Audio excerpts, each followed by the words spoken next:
अगर आपको ये वीडियो पसंद आई हो तो काइंडली कुरान करीम को ट्रांसलेशन और तफसीर के साथ एक दफ़ा ज़रूर पढ़ लीजिएगा। जज़ाकल्लाह। तो हमारा एक पोजीशन वेक्टर था ओ क्यू, जिसे हमने लेट कर लिया है वी। ये एंगल बना रहा है बीटा और इससे कोऑर्डिनेट है क्यू, कॉस बीटा और साइन बीटा। ये हमारा पोजीशन वेक्टर है यू वेक्टर है, जिसे हम पोजीशन वेक्टर ओपी भी कह सकते हैं। तो ये एंगल बना रहा है हमारे पास अल्फा, एंगल बना रहा है अल्फा, इससे कोऑर्डिनेट है cos alpha sine alpha. Position vector को यहाँ दोबारा डिफाइन करते हैं हम। Position vector u is equal to cos alpha i plus sine alpha j. इसके हम साथ में यूनिट वेक्टर इसकी डायरेक्शन बता देते हैं। आई हमारा एक्स एक्सिस को इंडिकेट करता है और जे हमारा वाई एक्सिस को इंडिकेट करता है। पोजीशन वेक्टर v, बी के पॉइंट से हमारे पास कॉस बीटा साइन बीटा, ये हो जाएगा कॉस बीटा आई प्लस साइन बीटा जे।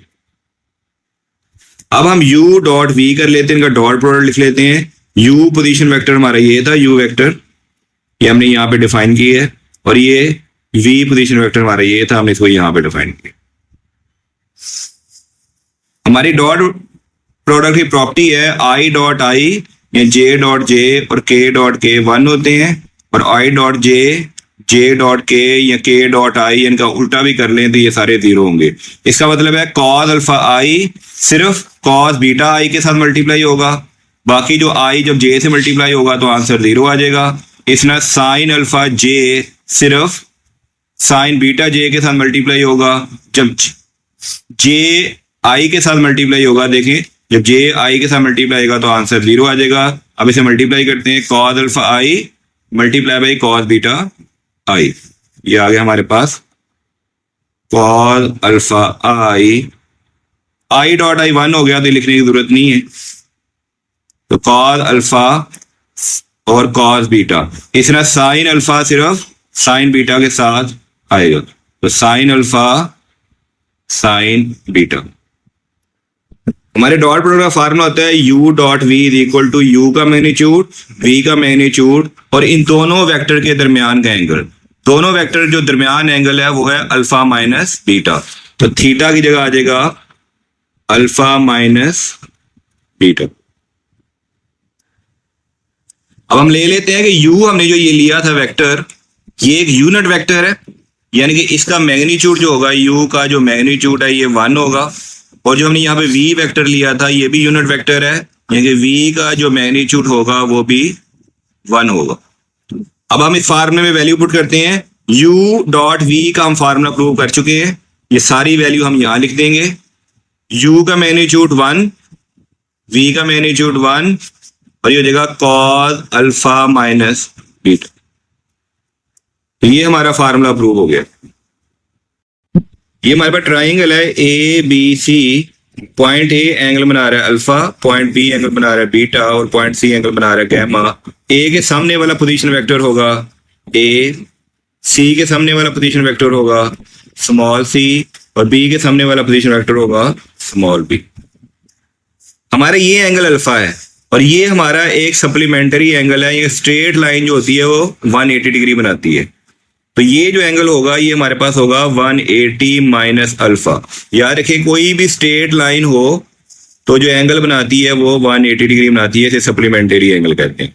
इसमें ये स्ट्रेट लाइन है, ये एंगल बीटा है, तो ये हमारा एंगल होगा 180 माइनस बीटा। ये स्ट्रेट लाइन है, ये एंगल हमारा गैमा है, तो ये एंगल होगा 180 माइनस गैमा।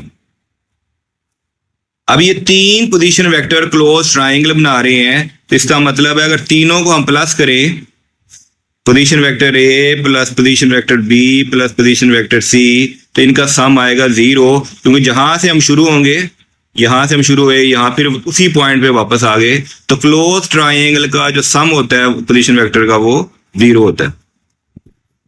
अब ये प्लस बी प्लस सी है, तो सिर्फ जाके माइनस बी माइनस सी हो जाएगा। तो अब दोनों तरफ हम ए से मल्टीप्लाई कर देते हैं, तो ये हो जाएगा ए डॉट ए, और इसको भी मल्टीप्लाई कर देते हैं A dot minus B minus C,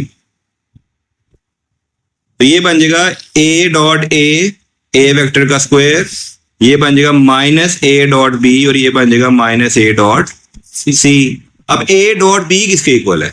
A dot B equal है माइनस ए का मैग्नीट्यूड, बी का मैग्नीट्यूड और ए और बी आपस में कौन सा एंगल बना रहे हैं?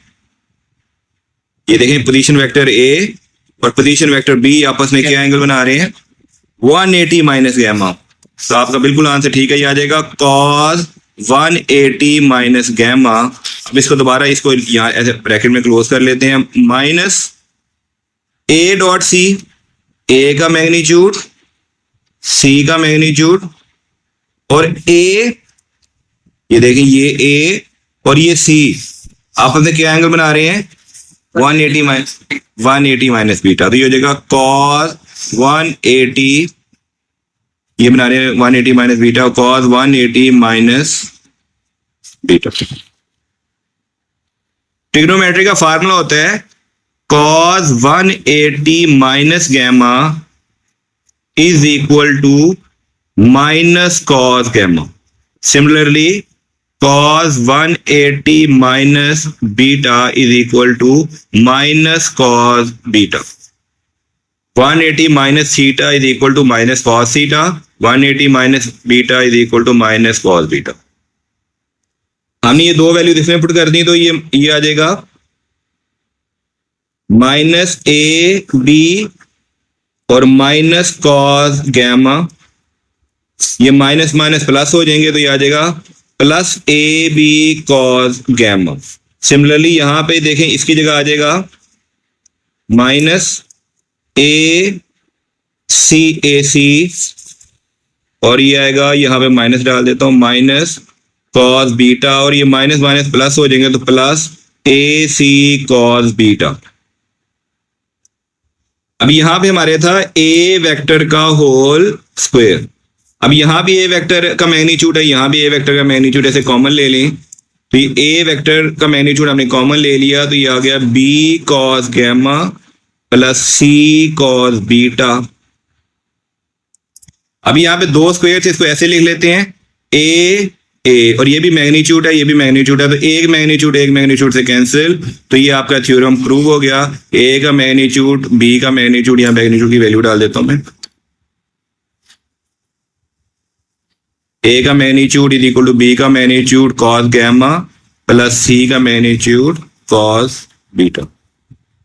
ये थ्योरम हमारा प्रूव हो गया।